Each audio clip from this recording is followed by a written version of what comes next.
Every year at Congregation, UBC has the honor of bestowing honorary degrees upon individuals who, in the view of the university community, have fit the criteria of excellence and eminence in their chosen field. Bartha Maria Knoppers is one of those individuals, and I invite her to step forward to receive her honorary degree.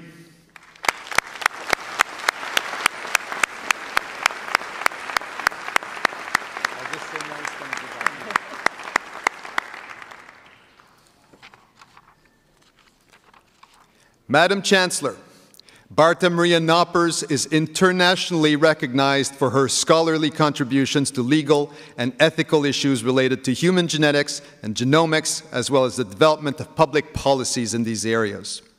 She is a distinguished James McGill Professor Emerita and was the Canada Research Chair in Law and Medicine at McGill University, as well as the founder and director of the Centre for Genomics and Policy in the Faculty of Medicine and Health Sciences.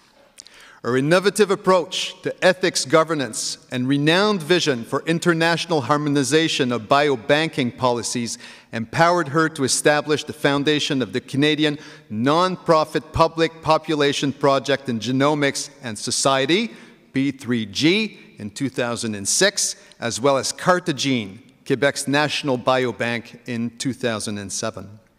Under her guidance, P3G provided the nascent international population biobank community with the resources and tools to facilitate data management and knowledge transfer worldwide. She's also a co-founder and member of the board of directors of the Global Alliance for Genomics and Health, and was for a decade the co-chair of the Ethics and Governance Working Group for the Human Cell Atlas. To that end, it must be noted that Professor Knoppers was also a member of UNESCO's International Bioethics Committee that drafted the 1997 Universal Declaration of the Human Genome and Human Rights. Not surprisingly, she's been extensively recognized, including as a Fellow of the American Association for the Advancement of Science, the Hastings Center, the Canadian Academy of Health Sciences, and the Royal Society of Canada. An officer of the Order of Canada and of l'Ordre National du Québec, she is also a recipient of the Henry G. Friesen International Prize in Health Research, the Till and McCulloch Award for Science Policy, and the Canadian Bioethics Society's Lifetime Achievement Award.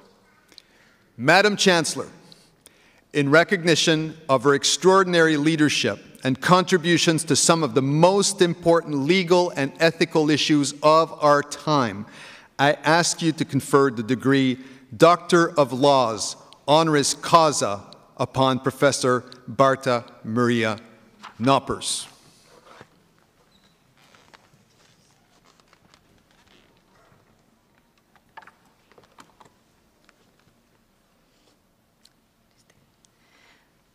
By the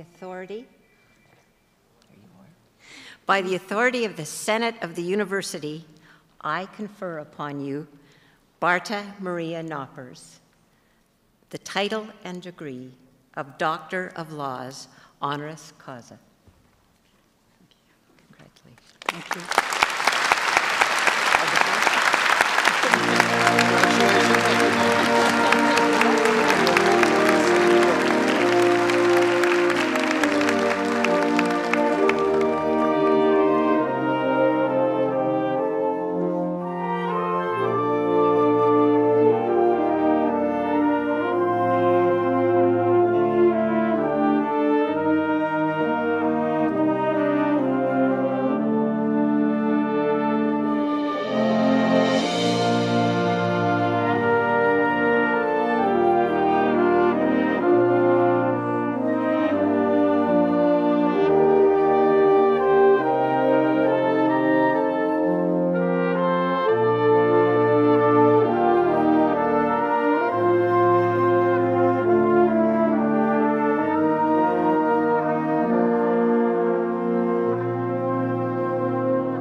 I would like to invite Dr. Knoppers to say a few words. Dr. Knoppers.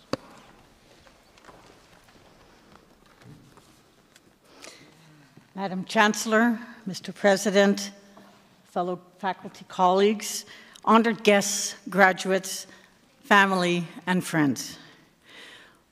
Almost 40 years ago, I gave my first scientific presentation to a largely pediatric audience at the meeting of the Royal College of Physicians and Surgeons here in Vancouver. The subject was newborn screening, again in the news today as we move from biochemical sequencing to possible newborn genomic sequencing. In 1985, however, I was a newbie to this field since my European doctorate in comparative medical law was on reproductive technologies, not on genetics. However, reproductive technologies attracted the leadership of Patricia Baird from UBC, with whom I had the honor to work on the Royal Commission on Reproductive Technologies.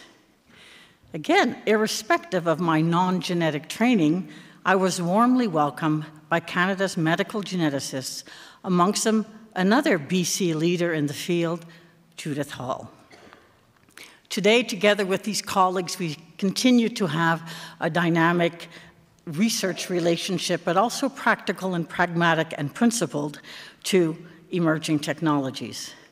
In fact, about 10 days ago, I was here at your university for the 50th anniversary of the Department of Medical Genetics, and I met some of the top students I have ever seen. It was an incredible event.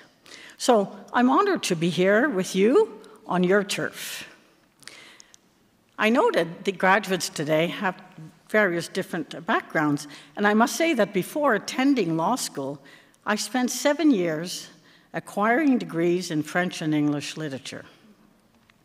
Later, when applying for scholarships for my legal studies, or even later, finally, to become a law professor, the inevitable question was, why did you spend 7 years at different universities studying literature before going into law? Implying that this had been a waste of my time. Not so. The time is always now, and never too long or too late to seize every opportunity to expand your horizons, invest in new ideas and opportunities. Interdisciplinary is a new future, and one that respects complexity. In 1974, and I would like to ask a question, but it's too formal to ask if anyone knows of this author. The theory of my master's thesis on Derek Walcott and Aimé Césaire, two Caribbean poets, was that authors in colonized countries used surrealism as a writing technique to break free from the servile copying, or even doing better than the imposed foreign literary currency. The resulting protest literature was highly politically effective. But over time, these poets turned their focus inward to capture the truly authentic nature of their own local culture. And by becoming more personal, their poetry became more universal, an awakening to the beauty of their own daily surroundings and culture. Personal authenticity speaks to others. It is expressed, enriched, and energized in social, cultural, and political relationships, in individual contributions to one's community, thereby contributing to the world.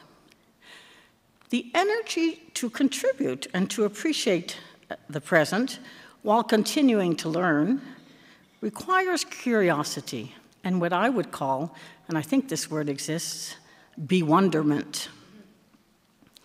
Indeed, in a play entitled Our Town, the American author, Thornton Wilder, captures this necessary ingredient.